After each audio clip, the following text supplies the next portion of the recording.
Welcome to the Ask a Cycling Coach podcast presented by TrainerRoad. I'm Coach Jonathan Lee, and today we have a totally different guest with us. He's never been on the podcast before. You may not have heard of him, but you probably should. His name's Anders Johnson. Anders, what's up, man? How are you? Yeah, I'm doing good. Really excited to be here. This is fun. Long-time listener. Friends with a lot of people that have been on the podcast. So yeah, good to be here. Yeah, so if people don't know who Anders is, I'm going to run through a list of palmares, recent ones here. 2025 UCI Individual Pursuit Bronze Medal winner. That's in track racing, if you don't know what individual pursuit is. We're going to get into track racing. I'm going to have you explain this crazy discipline of cycling because it's pretty foreign for a lot of us, especially here in America. 2025 USAC TT National Championship silver medal. So he went and did the time trial national championships, elite level, and he got silver this year, which is wild because that's not an individual pursuit. Yeah, a lot longer. Yeah, a lot longer. We're going to go over that too. 10-time national champion on the track, 4-time Pan American champion on the track as well. Also, I think the first time I met you in person, 2021 Xterra World Champs age group champion. Yeah, totally. That's so funny. I forgot about that. That was wild. Yeah, and then also you were a junior mountain bike champion, and really like you have a lot of roots in mountain biking, cycling in general, but mountain biking too. Anders, like I have so many questions to ask you, and this is not going to be us like giving you research reviews or anything else like that today. This one's really going to be focused on just a discussion. It's going to be super interesting about cycling. We're going to talk power. We're going to talk lots of different stuff, training and how it changes for different disciplines. But I just want to like first ask you, I don't understand track well enough. And I want you to explain the disciplines that you do in track. And if you can explain like what the name is and then how long it is. Yeah. I think and then like if there's any team dynamic to it, I think that'd be super helpful. Totally. So in track cycling, there's two main sides. There's sprint and endurance. And they're very different. In terms of physiology, a sprinter is closer to a BMX rider or honestly Olympic powerlifter. I'm trying to think of other sports. And then endurance is closer to like your standard roadie. Even though they're both on the track, they really couldn't be more different. The sprint side is basically just like, power lifters who can ride a bike well. It's full anaerobic capacity. Longest event is like a minute and a half. Depends on how long the keyring goes, or the match sprints can go a while, but that's because they're not pedaling at all. But like in terms of full gas, it's like max a minute. So it's just all anaerobic capacity, usually much more muscular, and it's just like full gas. And then endurance side is, all kind of aerobic based. And so the two events I do, the main ones I focus on are the pursuits. Which is you have a team on each side of the track and you pursue the other team. Just like it sounds. They're super short, 4 kilometers, and then there's team and individual pursuit. So you start from a standstill and you're in a big gear, which is a unique demand of track riding because you're starting in 120-inch gear. And what sort of chainring sizes are we dealing with there? Like chainring on the front and cog in the back. Like 63-14. Jeez. So you're starting from a dead standstill in that. So the first couple pedal strokes are just like mashing it. And then fixed gear. So there's no brakes. It's really high cadence too once you get going. But those are the main ones I compete in. There on the endurance side, there's also like bunch racing, which is more like mass start. You have a group of 24 people. And there's all different races. There's scratch race, first one to the line wins. There's an omnium, which has 4 different events in it. So it's first one to the line wins, one event where it's first person across the finish line every lap gets 1 point. There's elimination. So the last tire across the line every other lap gets taken out of the race. So it's just last man standing. And then a points race where every 10 laps you get points for the top 4 people across the line get a certain amount of points. And so there's a combination of total score in that. And then there's standalone of pretty much all of those. And then there's the Madison, which is especially crazy. It's a points race, or generally speaking, it's a points race where you have 2 riders who are on the same team, but you like tag each other in. So when you touch, Is that the one where you grab hands, yeah, it throw each other changes the forward? racing rider. So what they do is like racing rider will be ripping around, other person will be like up on the rail going slow, and they'll swing down next to the person. Person will ride by, they'll grab hands and to chuck the other person in. And so yeah, you do like 2.5 laps ish while racing and then swing out. So half the people on the track, there can be 18 teams. Half the people are going half the speed of the racing riders. So it's like really weird Sounds sketchy. dynamic where there's a bunch of people on the track like just noodling around and they're usually up high. But also you have a bunch of riders who are ripping over 60 kilometers an hour. And for that non-racing rider, like if there's a pack, there's a rule where like you have to go over the top of exchanges. So what you can do is like if there's say it's a pack 5 people wide and your person is like second row, you just go in front of the group going like 2/3 the speed, and they all just have to split you, and you just get enveloped and then chucked in the race. It's madness. It's madness. And I think I've explained probably all the reasons I don't do it. Yeah. Um, Yeah. just It's chaos. self-evident. But I'm not great in a bunch. I didn't grow up like road racing or anything like that. So that kind of has like guided me away from those events. I race them at national championships, and it's usually smaller fields. So it's not like at a Nations Cup World Championship, it is you're shoulder to shoulder on either side. Your tires are like inches from like wheels and pedals in front of you. Got to be super comfortable in a pack, and like on the national level, it's not so much. It's smaller field, so able to navigate it there, but haven't followed it that much further. And I think the pursuits, I really enjoy it. It's like super simple. Like, in the individual pursuit, you're just alone. You can control everything. There's like, it's like so simple, but you can make it so complicated because of how simple it is. Like, the main drag factor is like Aero, like wind Mhm. drags because you're going so fast. And it's like you can do a lot of math to figure out like how fast will I be going. And so I think it's really cool. And then the team pursuit starts with 4 people. So this is the main one I'm pursuing as like an Olympic event. In the Olympics, there's team pursuit, Madison, and Omnium. So I'm shooting for team pursuit, but it's 4 people. Time is taken on third rider, so that also leaves a strategy around when you have one rider do like a death pull and pull out of the line. And so generally, like you start 4 wide. Generally, person on the bottom, they always take the lead. Person on top swings into the back. And generally, the further forward you are in line for that start, the more anaerobic you are as a rider. And generally, the further back you are, the more aerobic you are. Because the start is easier the further back in line you are. But then it generally means those people in P3, position 3, and position 4 do long pulls at the end. Like they take a bunch of that workload, but it's easier to get up to speed. Whereas P1, like your first pull is, I mean, you're a sprinter. And generally that's the person who pulls out of line. Depends a little bit on, rider, team composition, etc. But so long explanation of a lot of track events, didn't even explain the sprint side, but main things I'm focusing on are the pursuit events.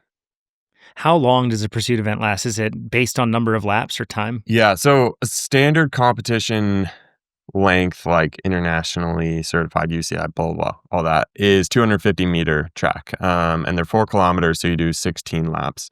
It lasts like at Worlds, we just did team pursuits. Like the world record is pretty close to 340, and for individual pursuits, it's just under 4 minutes now. So both of them, What sort of speed are you averaging? I'm trying to do the math, like, I live mean, here. you're well over 60 kilometers an hour. I want to say like at Worlds, including the standing start for the American fans, is 40 miles an hour, and that includes Wow. starting from a dead standstill. But you're going quick when you're up to speed. It's like 64-ish kilometers per hour Including you're the averaging. standing start. Oh my Once you get up gosh. to speed, you're getting high 60 kilometers an hour. Yeah. What sort of power is that? Like, I mean, like from the gun, it's weird because you've probably got such low cadence, but the Yeah. force. is Yeah. absolutely through the The roof, and then start it completely switches by the end of it. It's Totally. like much lower force and insanely high speed. Yeah, the starts, like do a lot of starts, and compared to, like, a max sprint, the power is way lower. Like, Mm. generally, I'm probably I think mid 1100s to 1200, is probably generally where I am, because it's the kinda thing where, like, you're going max at the beginning, but your cadence is 0, essentially, so So you it's just like can't get that yeah, high of your power power when you can't do be that. that high just because, yeah, it is a function of cadence as well, but then by the time your cadence is up to, like, more of a power band, like 90, say, you're not really max sprinting anymore.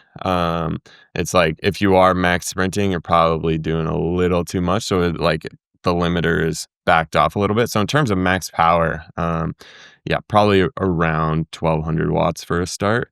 And then yeah, start couple laps are 800-ish. But the main thing when you're in line, it definitely depends on who you're sitting behind, how aero you are, etc. But it's kind of like 50% more power when you're on the front. So like a very, Mhm. very general ballpark is in line being at like 400 and then on the front being at 600. Um, Hmm. but that's also with the demands of, like, putting out that power in a super aggressive position, which is, yeah, a crazy factor. Because I think, like, if I was just doing that workout on a climb, like, on my mountain bike, it would be a lot easier, but it just, like, smokes you being in that super aggressive position. Yeah, like, what is your highest peak power? Doesn't have to be on the track, just for context in general. Do you Yeah, know? the other day I don't quite know if it's accurate. I haven't sprinted on my mountain bike in a long time. Yeah, don't have much to believe my power meter's wrong, but I hit 1880. And Sheesh. yeah, I hopefully the power meter's not high. I also just felt like the torque on the bars. I haven't sprinted on a mountain bike in a long time, and that just feels so good. You can just Isn't it nice? absolutely yank on them.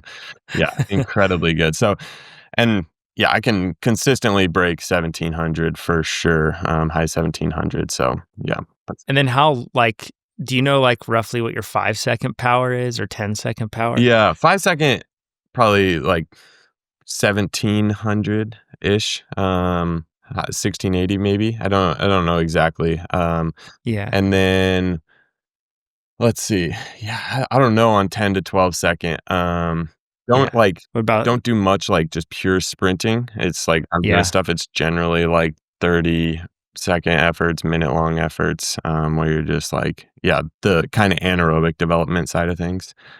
that 1-minute effort has to be, like, one of the most painful. Yeah. Like, you go through a journey. It's like a whole odyssey Oh from the yeah. beginning because 'cause you're just draining creatine Yeah. phosphate, draining anaerobic stores, Yeah. left with what you got, Yeah. and it's like, what's your 1-minute power, your highest one? Yeah, just under 900. Haven't cracked Oh my 900, gosh. like, a couple watts off, and, definitely wanna break that, but it is yeah, it's a weird effort because, yeah, like you said, the first 20 seconds, like, you're not going max, it's not a max 20 seconds, so those first 20 seconds, you're kinda, like, looking at your power, and it's like, "Uh-oh, like, this is high, is it sustainable? Like, we'll see," but it doesn't feel too bad, and then by the end, it's just, like, violently, like, all over the bike, yeah, Yeah. it's so painful, and there's an event in track as well that's I didn't mention, that's kind of the crossover event, like, it's the only one where you'll consistently see sprinters and enduros, they call endurance riders, Mhm. both in it's more of a sprinter event, but definitely a lot of endurance riders do it, and it's the kilo. It's 1 kilometer, and, world record is 55 some, I wanna say, but Oh my and that's gosh. that's in really good air density and whatnot, but generally times are, yeah, right around a minute if you were to ballpark it, and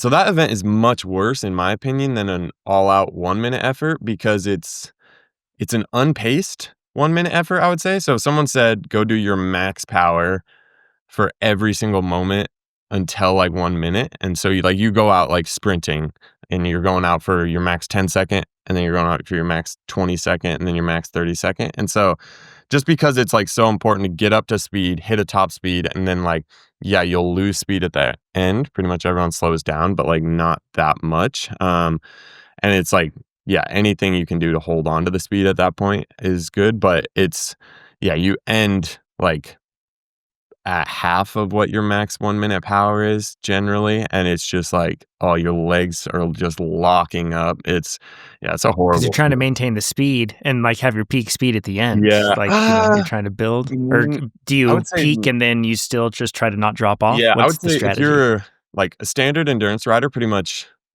yeah, not everyone, but, if you're a super aerobic rider, really not much anaerobic, your peak speed might be at the end, but pretty much everyone, it's probably, like, 2.5 laps in. Like, second if you're a sprinter, second lap's probably the fastest. Enduro is probably the third lap is the fastest, and then pretty much everyone, like, there's some fall off on the last lap. And it's like, if your last lap is the fastest, maybe a slightly smaller gear would be quicker, just so you can get a peak speed earlier. And just like, yeah, integrating that time under the curve, that speed curve. Mm. Yeah, if you're going fast at the end, you probably have time on the table for sure. Yeah.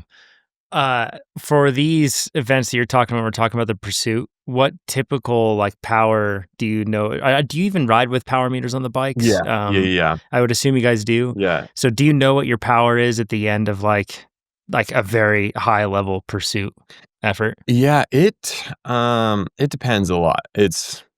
Yeah, I'm generally quite a lot lower than my, like, 5-minute max on just, like, a road bike climbing, but, over 500. The interesting thing is my power has actually, like, gone down since the Hmm. first individual pursuit I ever did. I think that's just because the first one I ever did, I was riding in, like, a mountain bike position, just, like, upright, super powerful, just, like, you can drive a lot of power from, like, core and hips and whatnot, and as my position's gotten more and more aggressive, it becomes harder and harder and harder to put out power, and so there's a balance there of, like, alright, how aero do you wanna be well, how aero can you be, and, like, if you're losing power, because you don't always lose power in a more aero position, but if you're losing power because of the position, does it make up for how many watts you're losing? So Mhm. yeah, is it net beneficial?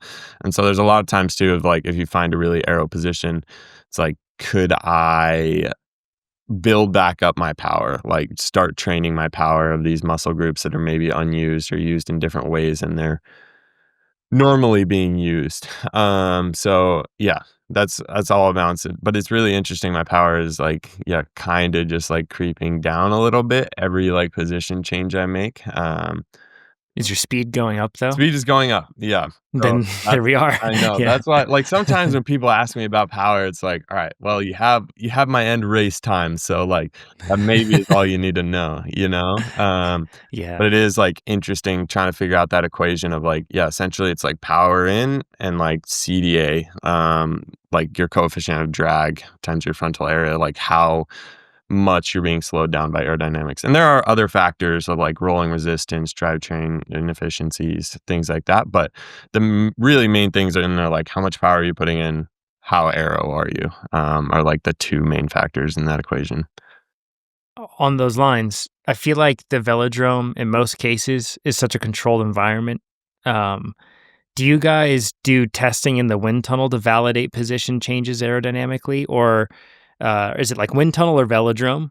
How do you guys manage all this? Yeah, so starting out, we just did a handful of velodrome testing. I mean, a lot cheaper, a lot easier. Yeah, And it is like there's a huge advantage in velodrome, like testing the real world, where it has to be a position that's rideable, and like putting out power because it's like, okay, you need to test at a speed that's at least close to race speed because aerodynamics changes at different speeds. What's fast at a super high speed won't necessarily be fast at a slower speed and probably won't be the fastest thing at a slower speed. So there's some advantages there of like, yeah, doing that testing, you're actually pushing hard. And so it's going to force you into a position that you have to be able to ride. So you can try new things, but it's limited by that. And yeah, I think that's important because it shows you what's real. So, like, if I actually did a race effort, would I be able to hold this position? Whereas the wind tunnel, have been to the wind tunnel, and it was a really cool experience, and it's a lot easier testing session for sure. Just you're not just cranking out because, like, a track test, it gets quite fatiguing if you're testing, especially testing at like IP speeds even because you're just yeah riding a bunch of laps really hard. But wind tunnel can make some changes, run a like send a run, make a few changes, next minute more changes. So you can pretty quickly work through a bunch of things and you're pedaling, but not necessarily that hard. I mean, you can set it so you're Mhm. pedaling hard and that would make it a little more real world of how you put out power. But if you're also trying to just work through a full day of testing, it's like, all right, are you going to be able to pedal that same way at the end of a day of testing? So definitely do both. And I think there are huge advantages to both. But I think the important thing is like if you ever do wind tunnel testing, like validating it in the real world of like, okay, I've got this cool new position. It's like, can I physically ride my bike in that position? It's like question one. And then like, yeah. And then also the tunnel's a lot more sensitive. So sometimes I like little things like testing two different helmets, pretty hard to tell on the track. And you can see those differences in the tunnel. Um, but then again, like the question is like, can you not see the differences on the track because like you're actually moving your head more or like doing things like that. Mm. So, yeah, lot of complicated things, and when you're working with just small little margins, sometimes it's just so hard to tell. How different is your position now than what you would have had in a TT bike? Granted, it's a totally different bike, but like a TT bike prior Yeah. to getting into track cycling. I mean, it's a lot. I'd never ridden like aero skis until I got into track, which is, let's see, Hmm. 2022. I got into track for the first time. So I'd never ridden aero skis, never ridden a fixie, anything like that. But it's a lot different for sure. I think just like honestly, a lot of it mobility wise, of like being able to go into a position. Um, and it's also just like taking time of like getting comfortable riding in that position and like, okay, next iteration, like what can I do now? I've got some pretty hilarious photos of like the first camp I went to, and me and another buddy that were new, David Dominowski, we were riding around and like there was a session where like we'll just chop off just the two of us, like yeah, get some time in position. And after we finished, we're like, dude, that was awesome. Like we were so close, we were so aero. And like some kid's dad got a photo of us, and we were like at least a bike length apart, both of us just, like, bolt upright, and we were stoked. We were like, "That was sick," and then we saw the picture, and we're like, "Oh, that's not so good." And then looking at the picture now is like, "What world were we on?" Yeah, So I pretty can funny only to see imagine. that progression. Yeah. Is this, when we're talking about the bikes, I want to go into the equipment a little bit and then I want to go into the training too. On the bike side of things, I don't know how involved you are or what insight you have into like the development of the products themselves that you guys are riding. Um, but it's like the forces that you guys exert on these bikes has to be very substantial in terms of like the pulling forces on the bars Yeah. when you guys are coming out of the gates.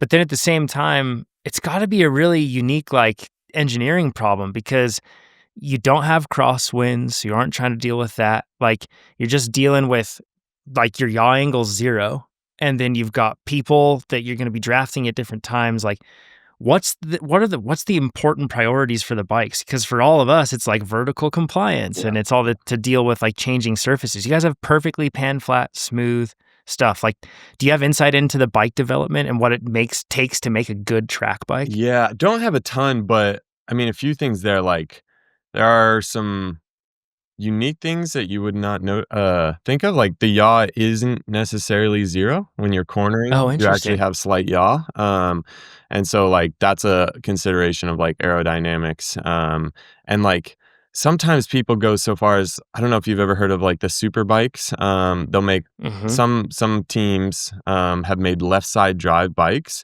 and, like, few thoughts there. I haven't looked into this, so if anyone fact checks me, like, yeah, let me know, but few things of like that left side of the bike is dropping more, so you get more mass going down. It's moving less distance in the corners, and so like in theory, it has less airflow. Could be like losing less Mm. speed there, less power out. And so like little things like that where it's like there would be no reason to ever do this on another bike, and it just makes it a pain because like components and things like that. Um, and yeah, you're designing around that. But there are it is like our base bars, like compared to my TT bike. It is just a whole different world of like you feel some bars on the track and it's like this is just rock solid. And so like designing around that, and then like yeah, there are factors that you wouldn't expect, like that we get a pretty good G-force in the corners, just from, yeah, that acceleration through the corner, and, like, at one point we were designing we're running a different base bar, that was a little bit thicker and had a little bit less spacing, underneath it, and we had a problem where one of our riders, like, when they go through the corner, they had a lot of weight up front, and it was like a millimeter or something like that would like, yeah, just bend that bar down. It would bind up with the frame, and then they like couldn't really steer. And so it like led to Oh. these really sketchy scenarios where like all of a sudden like whipping out of it. As a type of thing, like once you take the bike, I mean, even on straightaways or when we weren't going faster, like when we were doing, yeah, under race speed reps, it was like, no, it's fine, nothing's wrong. And then we'd hit a race speed rep and get just enough force on that and it would bind up. Um, so I would say like it's all just like very refined. Like you said, it's a smooth surface. Yaw is 0/very low. Can design around that. And so a lot of companies have gone directions of like, yeah, it's mostly just designing a bike to be aero, Mm. is, like, kinda the main thing, and it can be, yeah, quite stiff. Hard to say, like, how it'd handle in the real world, like, I haven't ever ridden my bike on a road, like, maybe a slightly bumpy road would feel bad, but, yeah, aerodynamics, stiffness, there's also, like there is a little bit of a difference for pursuit bikes versus, like, a bunch bike, because bunch bikes, you are maneuvering a lot and handling a lot, so, a little bit of nuance there, but, yeah, all about, like, power transfer, stiffness, aerodynamics, but I definitely would be interested in, like, kinda working on that type of stuff one day because seems like it'd be really fun. It'd be interesting, huh? Like, what size tires you guys run and what pressure? Because out in the real world, we're going bigger and softer all the time. Yeah, I mean, in the normal non-real world, I guess let's call it, we're also kinda doing that. Like, it pretty Okay, much good. kind of I don't know, I haven't been in the sport very long, but back in the day, it was like 19s, tubulars at 200 PSI, but, for yeah, aerodynamics, rolling resistance, etcetera, it has gone kinda wider and wider and lower pressure, so we're only running, like, 120-ish now on, 23s, 25s. It depends. We're that's one area we're like working on figuring out what's optimal. But yeah, I would say most of the track world has gone wider and less people running tubulars. Mm. But yeah, back in the day it was yeah, get it to 200 psi. Hopefully it doesn't explode and yeah, just rolling on yeah. But Hey, you're running fixed gear hubs because we don't want mechanisms in there that can break. yeah, There's just no point in having it. It's excess weight to carry around too that you have to accelerate off that start, all that stuff. Uh, but pedals and shoes, like the amount of upward pulling and that sort of stuff, I assume in a start has to be immense. yeah. Are you running non-typical shoes and pedals on the track? Well, yeah, the shoes often for track, like a lot of people have fully custom carbon molded shoes, so it's carbon wrapping your entire foot.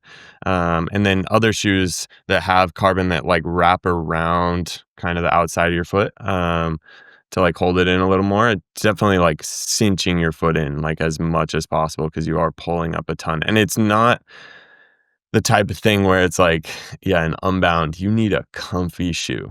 Like you can't be I mean, it can be tight and whatnot, but you can't be super uncomfortable. Whereas this, it's like, okay, I have to like tighten it up enough so that like I can survive the amount of time I have like shoe covers on and I race. And then like I can loosen it up afterwards. So definitely really, really tight shoe. Sprinters pretty much for most events are running straps. So they'll clip into the pedal and then actually strap their foot onto the pedal. There's a strap that goes underneath the pedal and then like, yeah, cinch that down on top of their foot. Or like there's a few, I don't know about a few companies, but there's a company like our P1 currently uses them. It's a little piece that like slots into the pedal, and it makes it so you can't unclip unless you flipped like a switch on the bottom of it. And so like, yeah, unless you flip that switch, there's no way of his shoe coming out of that pedal, except I guess if it broke. So there's factors like that. Yeah, I've Are you running never. like SPDSLs, like the Old Faithfuls, Yeah, and Old like, or Faithfuls. yeah, yeah, Yeah, nice. And the cleats are like standard cleats, yes, or these wow, yeah. I feel like more people run Shimano rather than like speed play just for a little bit more like stiffness and yeah, being a little more locked in. But at the same time, tons of people are still running like speed plays and yeah. In the endurance world, like I said, it's like sprint world is a lot more violent, but I would say like yeah, some of your top road sprinters are like good track guys. I mean, like you have Ghana, you have Milan. Those people are like, yeah, top of the track world as well. And so it's the same demands, and that kind of like translates a little bit for everyone. Of like, okay, they're not changing everything when they jump on the track. And it's also like they're not strapped in when they're going for a final sprint in like the Giro, and they're like stay clipped in and it's all good there. So, yeah, similar vibe there. Does get a little bit different when you transition to the sprint world because that is, yeah, power lifters who are just, yeah, extremely strong. So there is quite a difference. It's interesting. when you talk about power, do you guys know what, like, I'm sure you guys talk about the power that some of those sprinters have put out. What's the highest you've heard for a track cyclist? Uh, I would have to look. I wouldn't be able to give a good guess, but yeah, Yeah, quite positive in races they're going over like 2,500 watts. dear me. Yeah, I don't know what like max power they're running, but it is extreme. I wonder if power meters even like lose calibration to a certain extent. Like Yeah, that's so far outside the bell curve. I wonder if they just like that much force. yeah, I wonder what they're rated to, yeah. That's a good to be question accurate. for sure. Really Yeah. good question. I Yeah. have no idea. The Uh, other thing I think you mentioned earlier that I thought of, like we don't run computers when you're asking about power, so it's not like a time trial. You're like watching your numbers. You can't look at like data while racing. So most of the feedback is just like you're getting lap splits, and that's like a proxy for power essentially. Like mhm. if you're going doing a certain power and you're as Aero as you know you are, then you're doing like I don't know, you're pacing it well. But yeah, we have SRM power meters that actually you don't have to run a unit at all. You just plug in a cable to a computer after and can upload the file. It just records automatically, which is super nice. It's a really cool That's feature. handy. Yeah. And then this whole like, I want to get into the training side of things. Actually, no, first, one spot we didn't talk about was the kit that you guys are wearing. Guys have skin suits, but then I'm sure that it's got to be different than even a time trial skin suit Yeah. that you would have. Yeah. What are the differences between one that you would wear for the individual pursuit versus one that you might wear for a time trial? I think, like I mentioned earlier, just the speed, like something that's fast at 50K an hour might not be fast at 65K an hour. At the same time, it might be. Like, yeah, kind of depends. Like, the one of the annoying things about Aero is it's like depends on the rider. So like Yeah. you can't say this specific helmet is a fast helmet. It all depends on like the rider, position, shape, etc. And there are helmets where it's like, oh, this is fast on a lot of people. That's like fair to say, but you can't say like this is itself a fast helmet because throw it on one person, it might be super slow. But yeah, kit, I think that's the main thing. It just speed demands are higher. So yeah, a little bit harder there. And then the other thing, like depending on the time trial and you got to think about heat a little more. So if you're doing 40, 50-minute time trial, you're going to be heating up quite a lot. Whereas like the pursuits are 4 minutes long.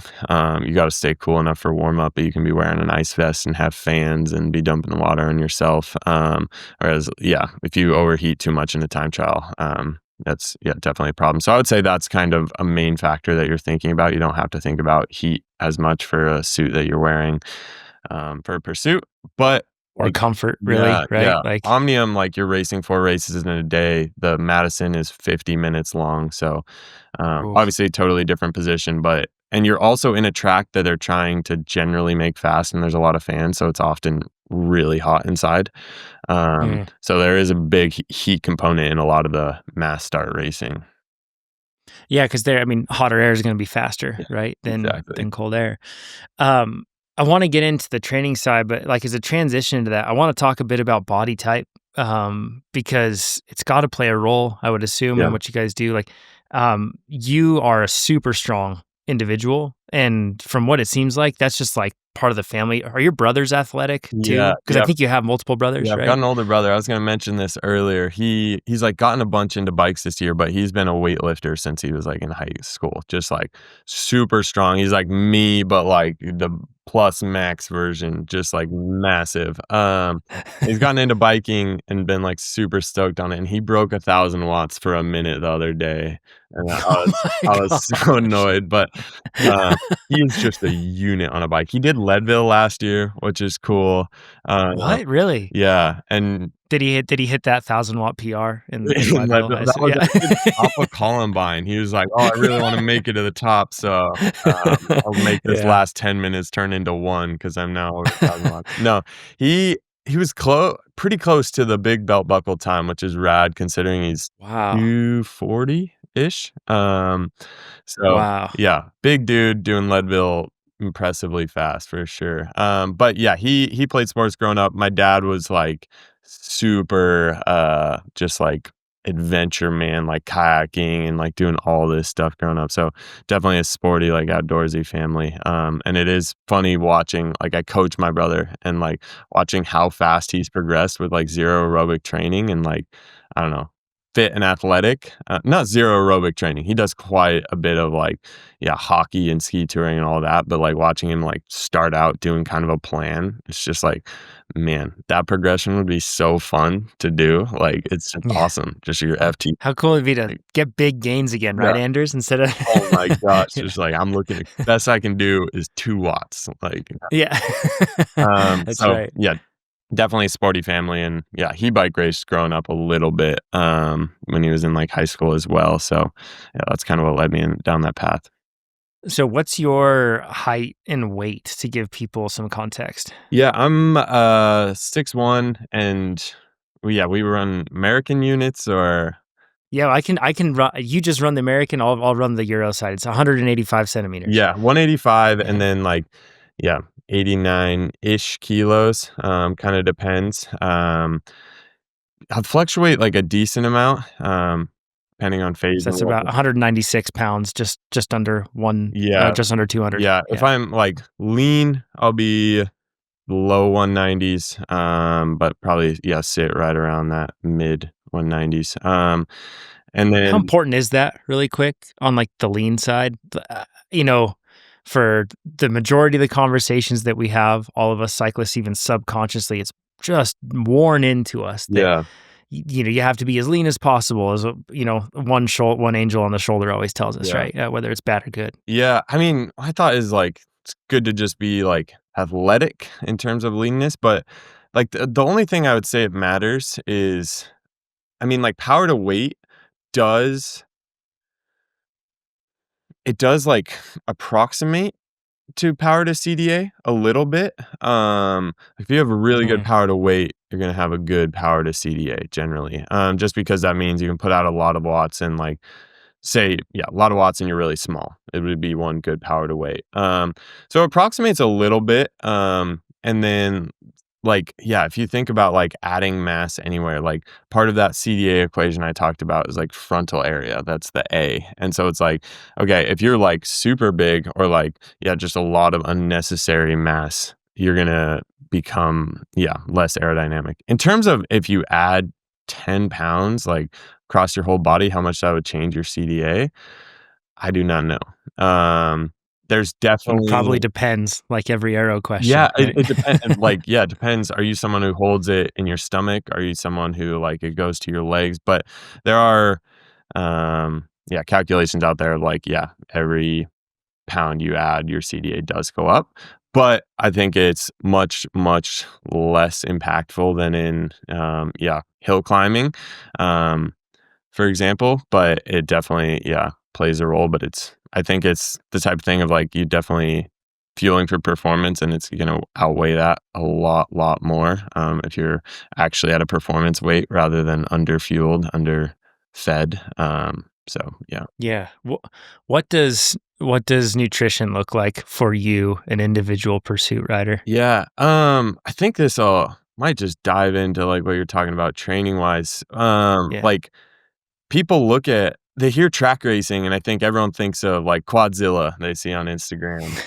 Yeah. And that's Yeah. like the sprint side. And so it's like a very weird, it's like, oh, but you do track racing. It's like, but I don't do that track racing. And so like the endurance side, like if you think about contribution, like physiological contribution, like when you go out to 4 minutes, your contribution, depending on who you are as a person, is probably 80% aerobic, 20% anaerobic. So like if you're looking at that, it's like, all right, which of these do you want to beef up? And it's like, yeah, your aerobic is by far the most important thing. And like aerobic contribution is what drives performance at an hour, at 5 hours, and the same thing that drives the main performance at 4 minutes. So I think people are like, oh, but like it's track, it's like gnarly. And it's like, yeah, it's just an aerobic sport. And so yeah, it's kind of like same old for just like a standard bike racer. Like you're doing a lot of volume, you're doing your threshold workouts, you're doing your VO2 workouts, same type of thing. And so like nutrition while training is definitely like fueling, yeah, 100 grams an hour on like most rides. And yeah, off the bike, it's yeah, as clean as I can keep it. And just like, yeah, pretty similar to actually, yeah, almost identical. I don't know what I would really change. I would maybe have a slight more preference to be a little lighter if I was racing other types of bikes, but that would be kind of the only thing. This is this is a probably the same principle. This is really important. You mentioned the fact that like a 4 minute effort, which if you do a 4 minute effort, you know that it does feel for a normal, typical Leadville racing, gravel racing, crit racing cyclist, that 4 minute effort feels like you're stomping on the Yeah. pedals. And in our minds, a lot of the time we think, I need to do squats so I can stomp harder. And we start to think that, the point of strength training is this like mass force production. I'm totally going to need that on my 4 minute effort. When in reality, like if you were to go to a gym and some dude's hitting a 1 rep max, and you're like, hey man, I want you to hit as many reps, like around 100 RPM. So 100 reps per minute for 4 minutes. Like it's so entirely different. The sport of cycling is aerobic. Like in almost every situation, it's so predominantly aerobic. So it's cool to hear a track cyclist, even though again, you're not sprinting, we're talking a different type of track cycling, Mhm. but it's just good to hear a track cyclist recognize that. As such, I do want to get into the nutrition side, but let's just go into the training side. Like, what does your training look like now, in terms of a typical week when you're loading? Yeah. Yeah. So, like what you're saying about squats, like that, totally. It's like you're not limited by force production in that case. Like your force production compared to like, yeah, I would have to do some calculations, but compared to like a bodyweight squat, like you're not even close to limited. And so it's not like, okay, I need to build up my max squat so I can push that. But there are a lot of other adaptations that are super valuable. Like I'm sure you talk about a lot. And then also for shorter efforts and building an anaerobic engine. But um, I would say, yeah, in a normal build, like these next 3 weeks, I just took some off season. Gonna get back into some volume and yeah, just build up some purely volume weeks. I periodize quite a bit. So basically do pure volume and then like, yeah, getting into that gym work. And like you talked about with like weight or mass, it is important. We are cognizant of size. Like the bigger you get, the less area you get. So with the gym work, definitely going for strength gains and trying to avoid any like hypertrophy I can. So training in that way a little bit, but yeah, I'll build volume for a few weeks. I'll do threshold build for a few weeks. Main thing I would say, we do like pretty much all the super top end specific work on the track. So we'll go into camps and do that work. But when I'm here at home training, it's building up, quite a lot of threshold tempo. Trying to do some time and position on the TT bike if I can. That's a similar position. Definitely not the same by any means, but it is like, down in that position, getting a lot of those muscles used to that position. So honestly, it's a build pretty much, every aerobic cyclist would recognize. Very, very similar workouts. How many hours per week do you usually put in on the bike outside of a track? And then how many in like one where you're actually at a track training in that region? How many would you put on the track? Yeah.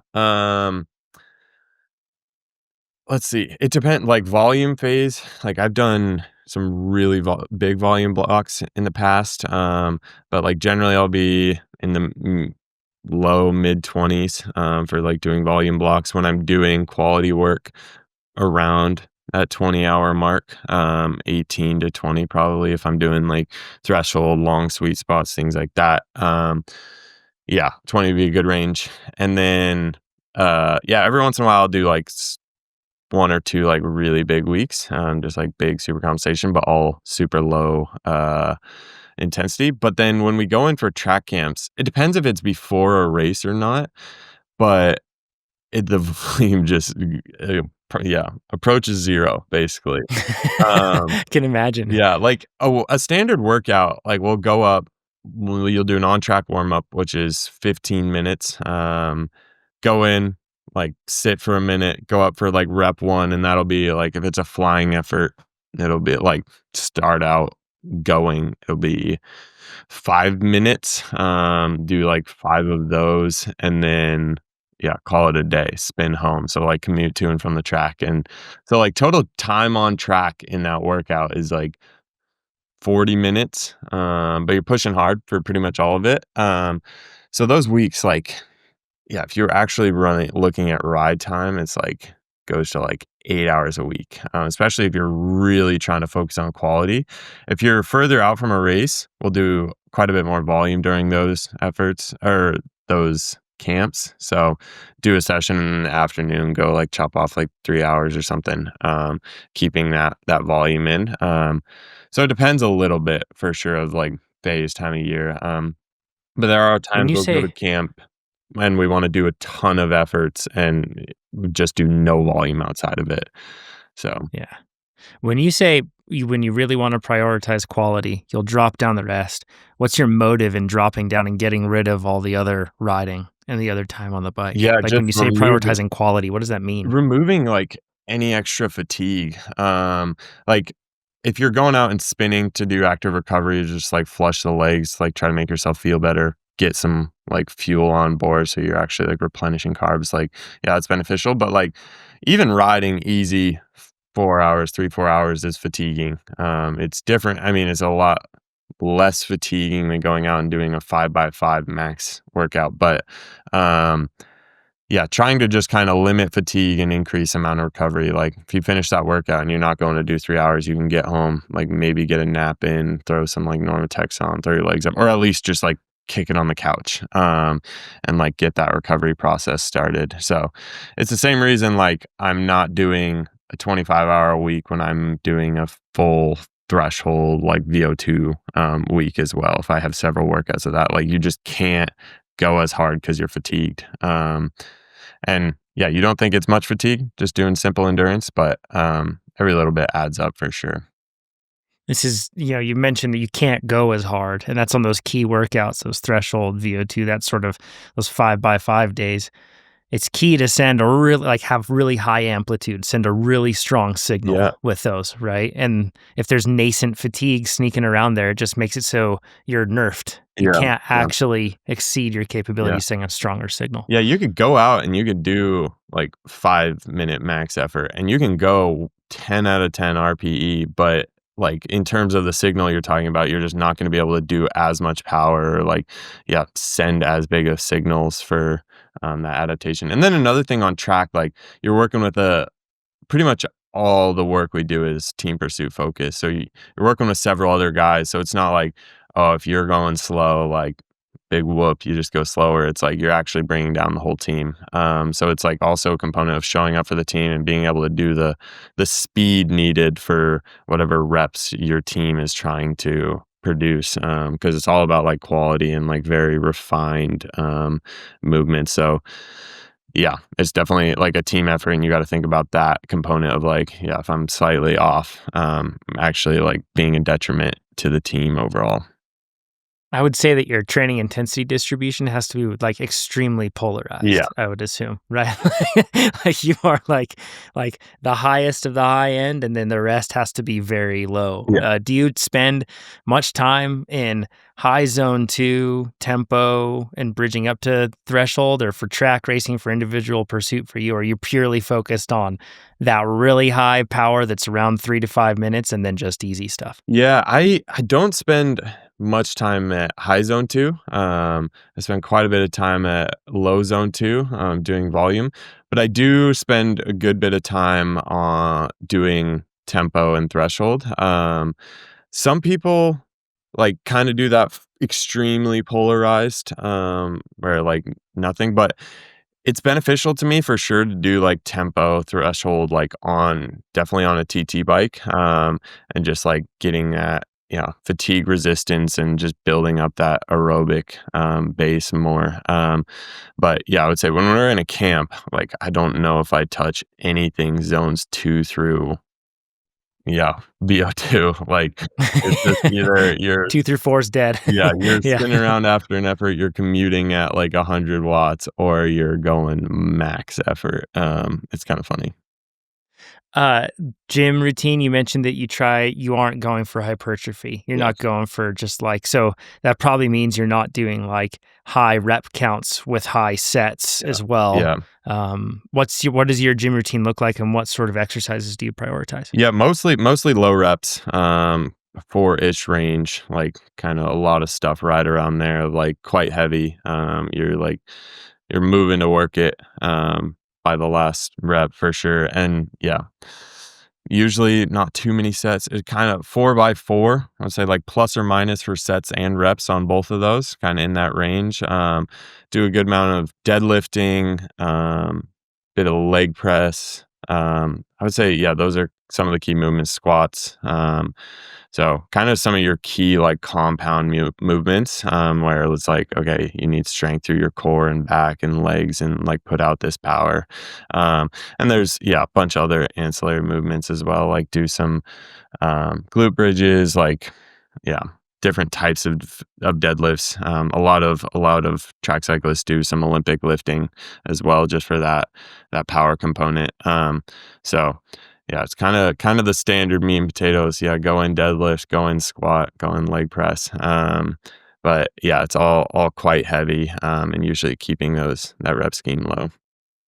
Is your nutrition notably different than when you were training for longer endurance style efforts than what you're doing now? I would say not so much. Like I probably wasn't going as heavy in the gym back then. I was definitely still doing gym work and still doing the aerobic training. I would say like just kind of followed the carb revolution for sure. And like I eat more now than I used to, but that's not a fact of switching to track. It's just you notice like if you fuel workouts well, you feel good the next day.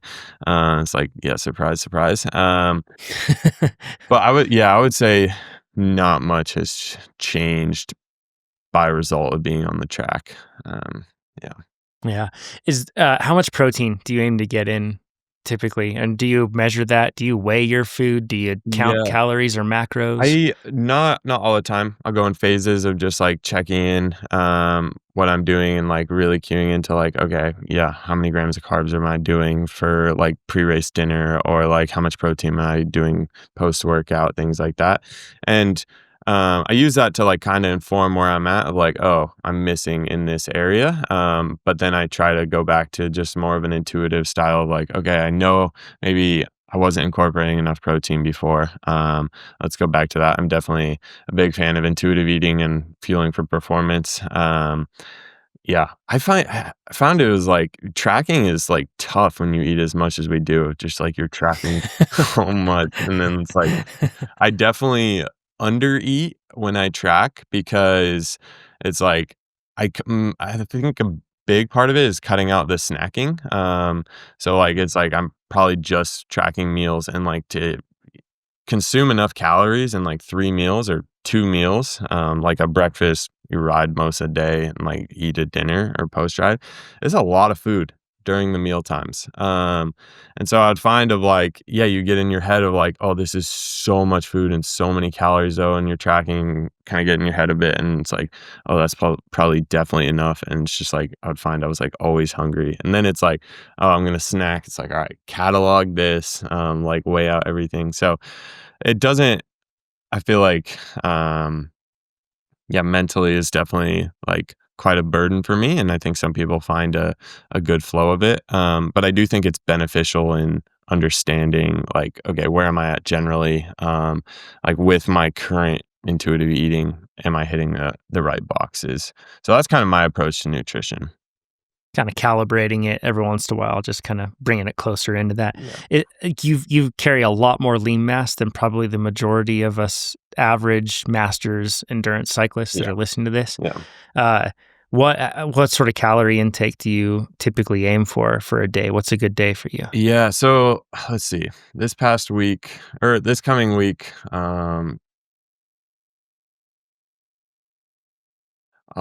5 6,000 a day.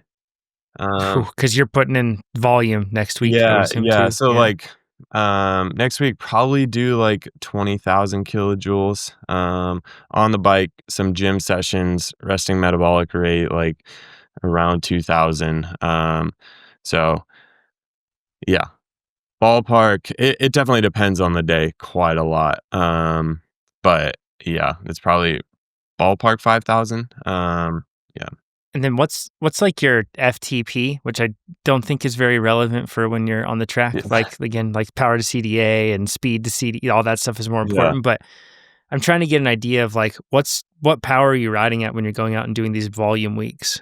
Yeah, I'm riding like mid 200s. If I'm riding like yesterday, I or 2 days ago, like 4 hour ride and just under 4,000 kilojoules. So like when I'm Yeah. doing that calculation, I'm going off of 1,000 kjs an hour, and generally it's slightly lower than that, Yeah. than 1,000 kjs an hour. But yeah, it's right around where I'm at generally. Yeah. Which checks out. And that's another thing that I feel like people don't think about enough is how many calories, even for an athlete listening to this, it does just rolls 150 watts for an hour. Like Heads up. you've just burned around 360 calories right there. Yeah. Just with that, it's easy to get yourself into debt. Mhm. Like the contemplating taking on 5 to 6,000 calories in a day. That's daunting. That's a huge amount of calories to Yeah, take in. yeah, and it does make it so much easier if you're fueling a lot on the bike, and maybe that's part of the reason that everyone's become so much better when they're fueling more is, like, they're actually just, like, meeting calorie needs and their body's happier, like, a state of energy balance, instead of like, "Oh, man, we've gotta figure out how to work with a lot less." Because yeah, you go out, like, I don't know, I'm not chopping off 5-hour days every day, but, like, you go depending if you're waking up, like, getting after at 5 a.m., it's a different story, but, like, a standard day, like, wake up, eat breakfast, work for a bit in the morning, ride, and by that time, it's, like, late afternoon, and it's, like, you have some food after ride, and then it's, like, basically dinner time. Like, the day just really gets split into, like, breakfast, ride, dinner, it seems like, in terms of, Hmm. like, meals of the day, so if you're not eating much during that ride, like, it brings your overall like, trying to eat enough outside of that gets much harder. Yeah. Yeah. Super hard. I got a bunch of random questions for like the rest of this to work through. First things first, I want to ask like you were college roommates with Chris Blevins and you're good friends with Chris. Yep. Chris still lives in Slow too. Like what you guys like fed off each other and it seems like you guys have a super cool like unique relationship like friendship that you guys have. Yeah. What'd you learn from Chris Yeah, and then what do you think he learned from you? I think, yeah, part of the reason you're, like, such good friends is, like, both of us feel like have an emphasis on like balance for sure. Love going out, like ripping workouts, talking numbers, but also um, just like the call it extracurriculars. Definitely love going out. Like we went surfing just the other day and played basketball for a couple hours. Like absolutely destroyed my feet. So I think that balance of like, okay, like cool, like creative passion project side, but also like, just like similar mentality on the bike, kind of just like put your head down, like knock out the work, and just like chip away at it. Um, so I think, yeah, a lot of things learned from each other. Just like, yeah, work very well in terms of training and whatnot together as well. I think he's very similar of like, I love my riding alone time. But there will be in terms of just like being able to like mentally think, like sometimes you go out with people and it's like the social battery like kind of gets drained of just like talking to people all day. But like times I'll go out ride with him and we'll like chat for like 10 minutes and then just like, yeah, lock in, like throw headphones in or not. And just like 3 hours later, it's like, yo, should we stop for water? It's like, cool. You doing good? All right, cool. So I think a lot of things there. I will say, I think with the training that I wanted to mention earlier, kind of forgot, the demands of mountain bike and track, I think are actually very similar. I would Interesting. say the main differentiator is the torque required to start a gear. For pursuit specifically, like if yeah, being strong enough to be able to turn that massive gear and start that from a standstill fast enough to get on. But otherwise, like, yeah, mountain bike is huge, huge aerobic base, but you have to have a really big anaerobic contribution as well because there's so many things. You hit a punch and you're well over threshold, just eating away that anaerobic battery. And that's the same thing for team pursuing. Start hard, like anaerobic effort, then in line it depends on who you are, who you're sitting behind, where your threshold's at, but, like, ideally, you're below threshold, so you're recovering in line, so that's why, like, having big threshold, good aerobic component is good, but then when you're on the front, again, you're eating away that anaerobic battery, you're well over threshold, and that time is dwindling, so, I would say I feel like it's yeah, some very similar demands, and the main Huh. differentiator in the pursuit specifically is the torque demands to start it. So I think that's like part of what helped me transfer. Of just like I don't know. I was successful on the mountain bike, but I'm definitely like pretty big for a mountain biker. Like super steep climbs, it's like yeah, those eat away at you. And Yeah. like doing those high power punches, like they just scale the bigger you get, the more you eat Huh. away. So, um, but When you talked about force production, if I can ask really quick, like that torque and force production that you need to get started with a massive 63, 64 tooth chainring, whatever it is, how do you train that? Is it just really practical of doing that same thing, like starting from a dead stop consistently? Is there specific gym work or other yeah. cycling that you do? I mean, like, a hex bar deadlift, I feel like is a pretty great example of, like, very similar, force of just, like, yes, stomping on it. I do a decent amount of, like, standing starts on the track bike or not on the track bike, just, like, out on the road, and, like, sometimes on the track bike as well, but in terms of just, like, training that stimulus, and then, yeah, I feel like it's just, like, toss it in a big gear and stop and see push as hard as you can. I do think it's just, like, yeah, that's kind of the main thing when you talk about, like, oh, a 4-minute effort that's not limited by, like, your force production in the gym. It's, like, that side actually is, and so that's a really big component of it. Because there will be people who can, like, rip once they get up to speed, but, like, the whole team just leaves them behind at the start. Because some people just, yeah, can't. Whether that's anaerobic contribution, so once they're like actually spinning the cadence a little more, like they're just not a big anaerobic engine, or just force production. So I think it is Uh, just, yeah, pushing hard, trying to push harder and harder in the gym or on the bike. when you talk about, we didn't, this is a question I wanted to ask in the very beginning, but I guess it's a good time for it. What sort of high cadence values are you hitting when you're in an individual pursuit? Yeah. Everyone's a little bit different in terms of cadence they like to sustain. But I'm generally, yeah, high, just under like 110 ish. Okay. So it's quite high cadence, but I will say it's a lot easier than doing cadence.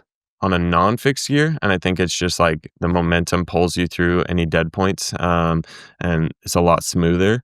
So, yeah, I'm not comfortable at 110 RPMs, like, just on my road bike, but a lot more comfortable on my track bike for sure, and I think that is just the fixed gear 'cause, like, yeah, if you stop pedaling, it's gonna keep pedaling for you, I think I that's an hadn't thought of advantage, that. but I also think it Huh. can be a crutch of, like, giving you a really bad pedal stroke because you don't actually need to do any of those dead zones, whereas, like, on a road bike, you do, and so, yeah.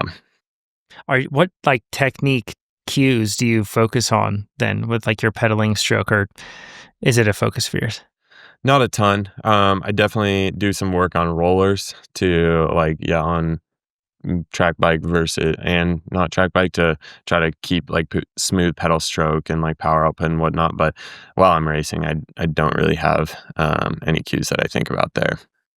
Yeah. What separates a good team pursuit team from a bad one? Aside from obviously, like, you know, the people aren't Aero or the people just don't have a lot of Yeah, power. yeah.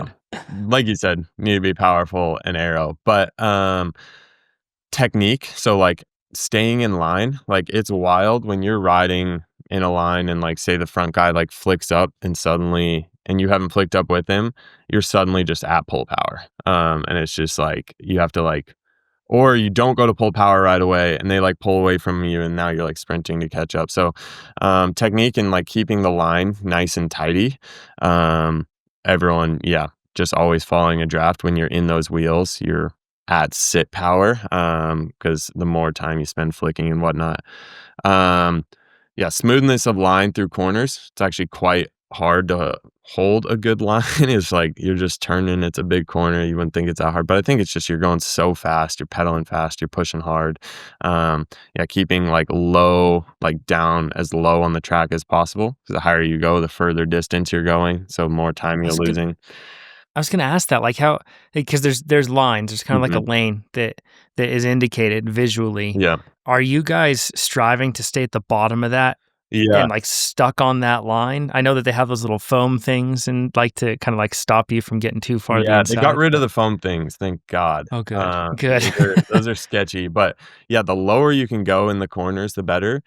With the caveat of, like, I don't know, the track, like, how it transitions to, like, the infield area can be weird, so you definitely don't wanna hit that, so it's, like, as low as you can go while keeping it smooth. Because a lot of times people, like, go super low and then, like, get flicked out, and they'll flick high, and then the whole team flicks, and that's, like, worse. So if you have to go a little bit higher to, like, just have a super smooth line, it's actually gonna be better, but, yeah, in corners, it's as low as possible, and then in straights, it depends a little bit on how the track, like the entrance and exits of the corners are built, like how much they throw you out versus hold you in.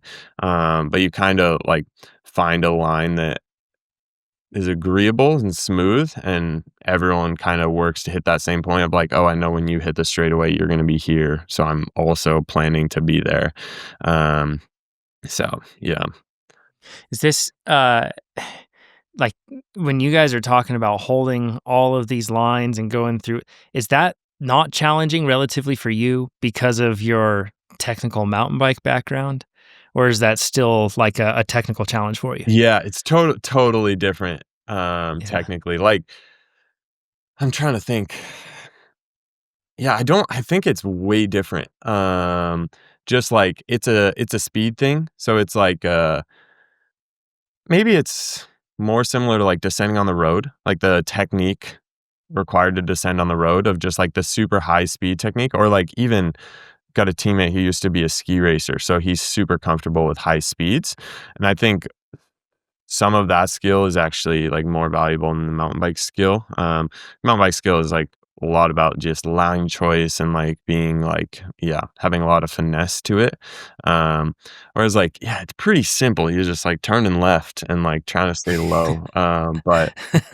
Sometimes some tracks are definitely more difficult to ride than others, based on how they're built, which is super weird. It's just, like, when I got into track, it's like, it's an oval, like, like mountain bike tracks are so different, but this is just an oval, and then like you get like into the weeds of all of it, and it's like, oh, but this one like flicks you high on this like exit of this, and like there's a slight whatever it is there. It's super interesting. When you're talking about taking polls with your team, how often might you take a poll? And like what number of polls might it be Yeah. in an individual pursuit, or sorry, a team pursuit? Yeah, back in the day, it was, they would do, like, half lap pulls, just, like, every time they hit a Wow. corner, they'd exchange, and most of the tracks they were racing on were slightly longer, 333 meters, but it's changed quite a lot. Exchanges are definitely a technical challenge, like, coming right down on the wheel and saving that energy, but it also just, like, in terms of overall speed, like, most teams have gone to plus or minus like a two-pole structure, so everyone hits the front twice. And like I said, those people at the back of the line will pull a little longer, and generally their second pulls will be even longer. And the guys like P1, P2 are like a little more in the first half. Like P1 will generally do like a 275 ish for a lot of teams, 2.75 laps on their first Okay. pull, and then their second pull is often like whatever they can do. Often half a lap, sometimes less. So yeah, generally you're pulling twice on the front. If you're at the back of the line, you're probably a little over four total laps. At the front of the line, maybe a little under four total laps of pulling. And this is like and I'm going to try to put something up on screen so you guys can see like how quick these exchanges happen.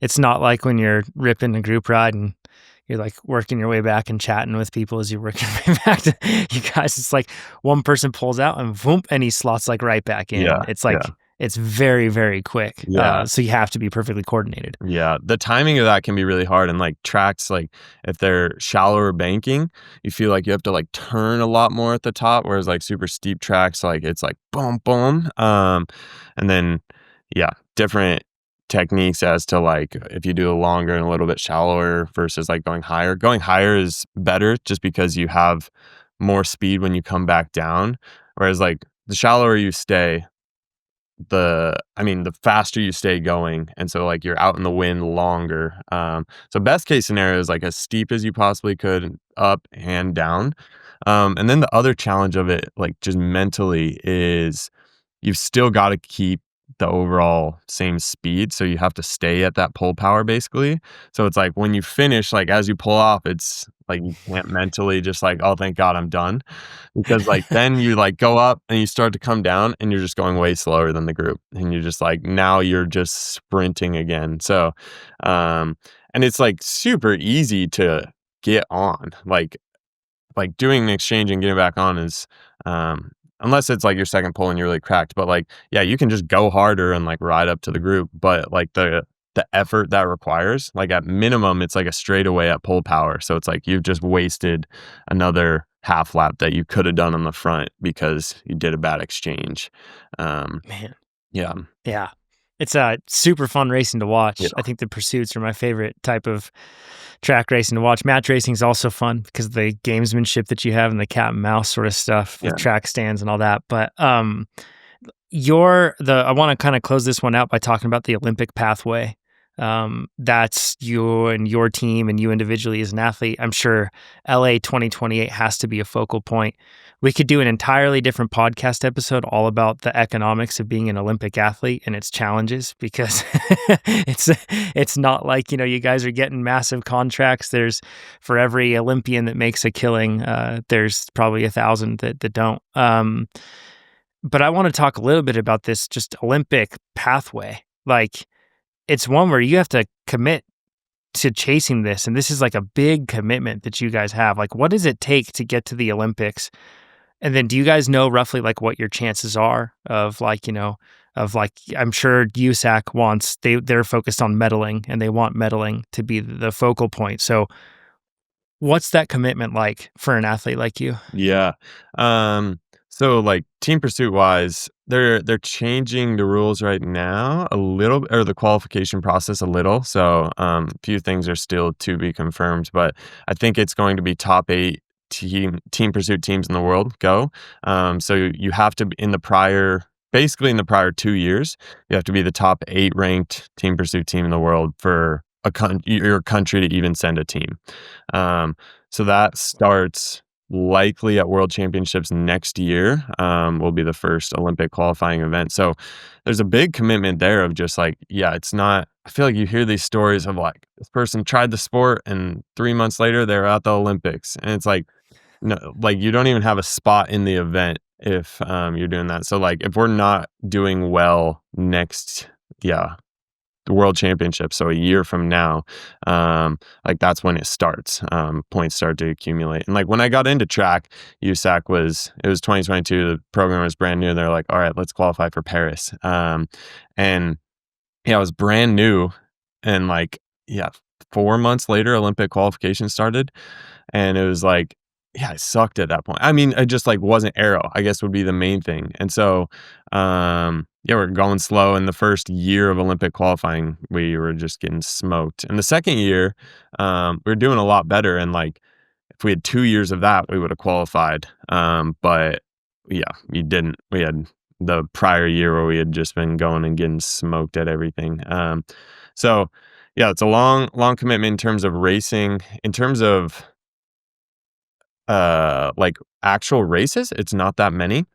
So the process will be like qualification will be it's like two nations or two World Cups every year, a World Championships and a Continental Championship. So this coming year I'll race Continental Championships early, hopefully two World Cups in the spring as well, and then World Championships. So like total race calendar pretty slim, but it just makes all of those races so important. Yeah. And then also Don't get like, many shots at that, you know? no, yeah, you gotta be like when you show up, you gotta be firing. And then yeah, with how technical and precise like team pursuit is, yeah, camps are like really important. Like riding with the team, riding on a track like a yeah, competition grade track is really important to just be dialing in that finesse. So we have camps like pretty consistently. So important to show up to those. But like you said, it's not like I'm out here in the world tour like making a ton of money. So I work to be able to like yeah, afford it. And there actually has been definitely a bigger investment. There've been a few like investors in USAC who've come along, like seen the women in Paris go win Paris, and like that's really cool. Like, could we do this like with the men's program of like, yeah, what could we do with more funding? So a few people have come in, and that's made it a little bit easier. Where like, yeah, camps were not buying groceries and stuff like that. So that's really nice that there's like continued buy-in, and like they're pushing for more and more funding, because it's all like yeah, there's no government funding with the USOPC or governing bodies. So it's all yeah, sponsorship or like philanthropy is kind of where all that money comes from. If anybody's listening to this and is in a position where they have a company and they're passionate about cycling, they want to sponsor USA Cycling's track efforts, this would be a great thing to do. Yeah. It'd be awesome. It really does go a long way. And like across all USAC, like Olympic disciplines, they're looking at like, yeah, there's so many meetings and things like that where it's like, all right, where can we put this money to get a competitive advantage? Like what cooling techniques could we use for the road race? And like doing testing on different athletes of like, okay, where does this, and then like, yeah, just allowing athletes to show up and be able to come to these camps and put in that time and effort. Yeah, a little bit definitely goes a long ways. Yeah, absolutely, man. Anders, this has been super fun to explore different avenues of cycling, and especially from an athlete that has raced, and you know, you've done Leadville, I'm almost certain, right? Yeah, yeah, I did Before, it last year. yeah, yeah. So, and what was your time at Leadville for I want to say like context? 640 maybe. Jeez, Um, yeah, that's impressive, man. So, 640 while you were training for track, I assume, yeah, yeah, I still. was training for Yeah, a 4-minute event at the time. Yeah. that's I'd be keen insane, to man. come back and give it a crack, with a little bit of altitude under my belt too. But we'll That's see. crazy. That's crazy. Originally from altitude, from Huntsville, Utah. So it's just cool to talk to somebody that's like in my mind, doing something that takes like a lot of guts to just like chase this different avenue of cycling that isn't going to be this one that's like hugely going to compensate you in some sort of big way, but it's one where you're like absolutely applying your talents. I mean, you finished on the podium at World Championships in individual pursuit. It's got to feel incredible, and there's still more to go and still more to accomplish. It's super exciting. So if you listen to this and you enjoyed this conversation, you want to go support Anders, I'm going to link to his Instagram down below.